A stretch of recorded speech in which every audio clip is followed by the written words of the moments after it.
Morning guys, yung PMS na naman tayo ng isang unit Caterpillar na bako. Ayan yung yung pinaganoan ng diesel.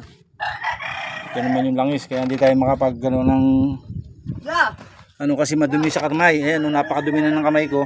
Nagpunas na ako ng basahan. Ito yung oil filter nya. Ito pinupunasan ko. Ito yung oil filter. Ito yung fuel filter na dalawa. Yan. Ito sa atin lang.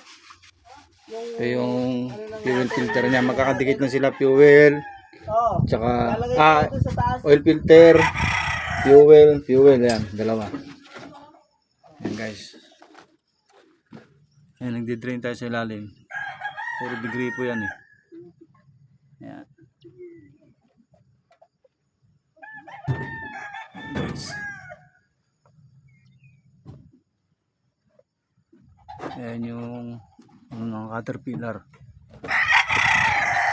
Ang Caterpillar guys.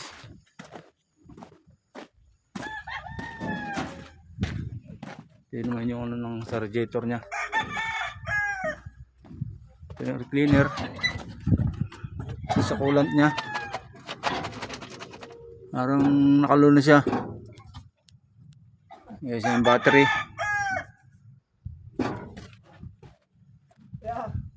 Ayun kasama natin. Andiyan sa may gilid. Makikita mo dyan sa may gilid. Banda roon sa kanan. Ay sa kaliwa. Yung dipstick. Paano isara? Ayan. Ayan guys, yung Caterpillar. Ayun may sandusan. Gano siya ng panbelt.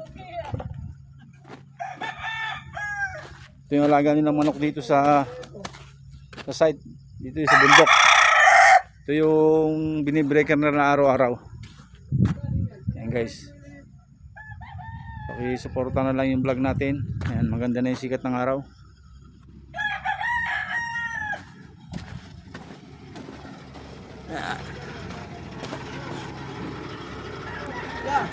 Ito yung makina ng Caterpillar.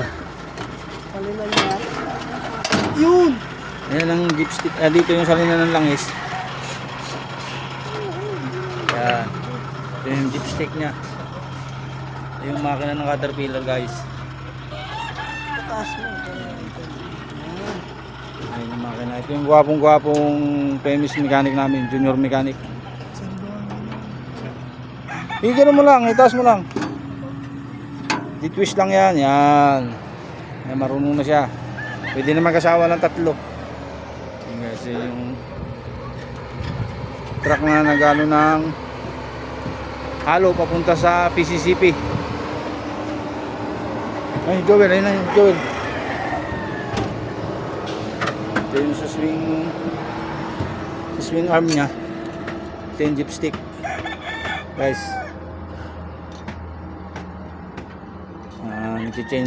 Change wheel tayo. Ito yung mga hydraulicos. Ito yung boom arm nya.